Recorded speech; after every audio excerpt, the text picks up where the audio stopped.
Ya estamos de regreso y le había anunciado que íbamos a platicar justamente el día de hoy sobre Javier Duarte y todo lo que hay alrededor de su proceso que muchas veces no entendemos, y para ello pues me da mucho gusto recibir a Álvaro González. Invité a un experto en derecho penal justamente para que nos hable de estos asuntos. Álvaro, bienvenido. ¿Qué tal? Muchas gracias por la invitación.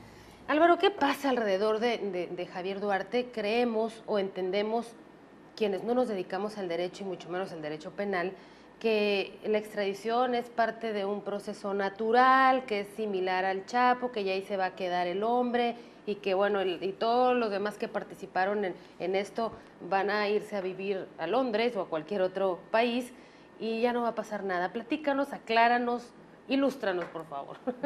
Claro, muchísimas gracias por la invitación nuevamente. El juicio de extradición es un juicio que es muy simple desde un punto de vista jurídico. Debe de haber un tratado internacional en el cual deben haber firmado ambos estados, y en el cual establecen las normas, las reglas del juego, por así decirlo, de cómo se va a llevar a cabo cuando una persona está extraída de la justicia y hay un país que lo está requiriendo. Entonces hay una cierta norma, no es lo mismo la extradición del Chapo con la extradición de Duarte y otras personalidades que se han suscitado en la historia del derecho mexicano. Aquí nosotros tenemos como México una extradición mixta, es decir, tiene que estar involucrado tanto el Poder Ejecutivo como el Poder Judicial. El Poder Ejecutivo representado por el fiscal, Ministerio Público, como es también nombrado, y la Secretaría de Relaciones Exteriores. Esa Secretaría de Relaciones Exteriores hace las misiones diplomáticas, ante este caso en lo particular, con Guatemala. Tiene que enviar una carta diplomática a su homólogo, la Secretaría de Relaciones Exteriores de allá, porque así está firmado en el tratado internacional. Un tratado internacional muy viejo, firmado en 1894. Fíjate nomás, muy actual está este tratado, caray. Entonces, y el juez, que es parte como te dije de un principio, de nuestra juicio de extradición mixto, tiene que emitir una resolución judicial en la cual funde y motive la causa legal del procedimiento y por qué se le está requiriendo. En este entonces, la Secretaría de Relaciones Exteriores de Guatemala, al tenerlo, ellos en su jurisdicción hay una prisión preventiva y se analiza si corresponde a los delitos que se encuentran dentro del catálogo. Es complejo, evidentemente. Sí, es complejo desde un punto de vista que se vela por los derechos humanos de la persona. O sea, debemos ser muy claros. Así haya sido quien haya sido, no deja de tener derechos humanos, porque sigue siendo una persona que no se puede deslindar de ellos. No puede ir directo a un paredón o se le nulifican todos sus derechos humanos. ¿Cuántos delitos o por cuántos delitos se le castigaría? No sé si está en lo correcto, pero cuando hay un proceso de extradición, ¿se anulan ciertos delitos? ¿Es cierto esto o es un mito? No, es un mito. Ok, muy bien. Para poder entregar a una persona, un país, en este caso vamos a hablar del caso particular de Guatemala, porque si nos vamos a otro fondo, pues analizaríamos dependiendo del tratado internacional del país que se haya firmado, y las reglas son diferentes. Pero en el caso de Guatemala debemos decir que en la extradición hay un activo y hay un pasivo. El activo es quien lo requiere y el pasivo es quien lo va a entregar. En este momento, México tiene la figura de activo. Entonces, al pasivo, que es Guatemala, le está pidiendo que se le entregue a Javier Duarte. Ellos tienen que analizar de forma que esté bien fundamentado, que exista la forma, que esté dentro del delito, del catálogo de delitos que pueden entregar. No pueden entregar por delitos políticos ni religiosos, o que sean menos de un año. Tienen que ver que Javier Duarte no tenga un proceso penal abierto en Guatemala, etcétera. Una cierta cuestiones de formalidad que la defensa en estos momentos está usando, porque es un derecho de Javier Duarte que sea examinado. Por eso se allanó, que se examine de forma y fondo, que esté bien fundamentado la petición del Estado mexicano para que sea entregado Javier Duarte. Esto regularmente lo hace el órgano de la defensa para ganar tiempo en lo que pueden allegarse de las pruebas necesarias para que en un momento que es inminente va a estar juzgado en México. Entonces, los delitos por los cuales viene es especulado, delincuencia organizada, operación de recursos de procedencia ilícita y lo que resulte y lo que el Ministerio Público... Nada. Pues, no se borra nada. ¿Por qué?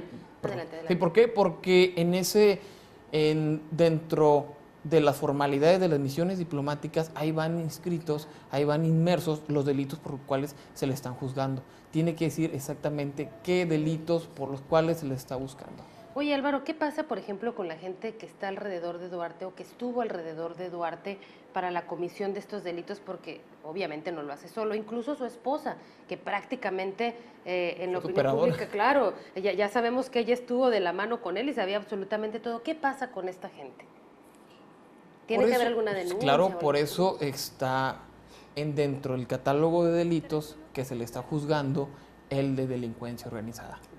Por eso que es delincuencia organizada cuando 2 o más personas se ponen de acuerdo para la comisión de cualquier delito. Claro. Entonces aquí todas las personas que hayan estado involucradas en la red de Javier Duarte, obviamente van a ser castigados, obviamente van a ser buscados.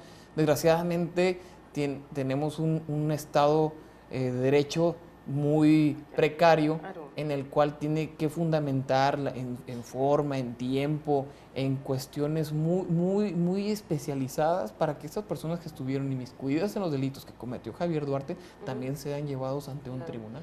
Oye, Álvaro, antes de despedirnos, porque tenemos unos cuantos minutitos, pero te lo tengo que preguntar. Si tú fueras el abogado de Javier Duarte, ¿encontrarías un resquicio legal para evitar que tu cliente cayera en la cárcel?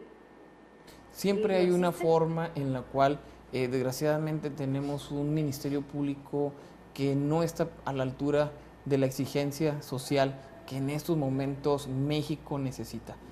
Estamos a la postre de un Ministerio Público que al azar se encuentre muy bien experimentado en estos temas, porque a la menor falla, un juez con un nuevo sistema de justicia penal, porque va a ser juzgado dentro del nuevo sistema de justicia penal, si encuentra una falla de forma, se cae todo.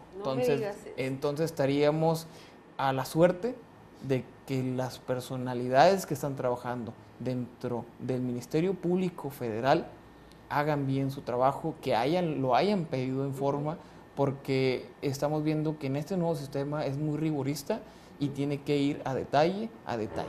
Cualquier cuestión que no estuviera bien fundamentado, veríamos una impunidad muy agresiva a México si esta persona sale libre o con una pena que no se agrave y con una fianza pueda salir. Sería una burla. Evidentemente la presión de la opinión pública y la presión política pueden influir en determinado momento en las decisiones legales o jurídicas.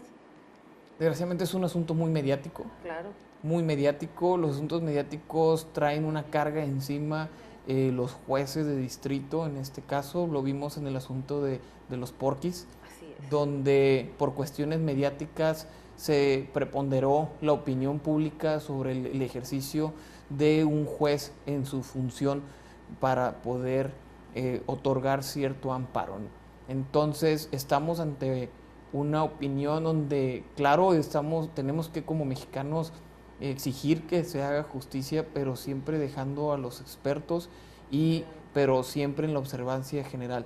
No podemos prejuzgar en estos momentos, pero sí debemos estar atentos al juicio porque en cualquier momento nos pueden dar una sorpresa. Muy bien, Álvaro González, experto en Derecho Penal, mil gracias por acompañarnos, aclararnos, exponernos, y te vamos a estar molestando porque ojalá se detengan a más exgobernadores o a gobernadores que andan ahí haciendo... Y muy importante, creo que es un muy buen ejemplo si en este caso de Javier Duarte se logra capturar a toda la delincuencia organizada que estuvo a su alrededor, toda esa red, caiga quien caiga. Así es. Entonces va a ser muy interesante cómo se desarrolla el juicio de esta personalidad. Te agradecemos mucho. No, muchas gracias a ti. Bueno, vamos a despedirnos ya. Gracias a usted por su atención, por su compañía y por supuesto recuerde que tiene una cita con nosotros el día de mañana en todos nuestros espacios informativos. Pásela muy bien y hasta entonces.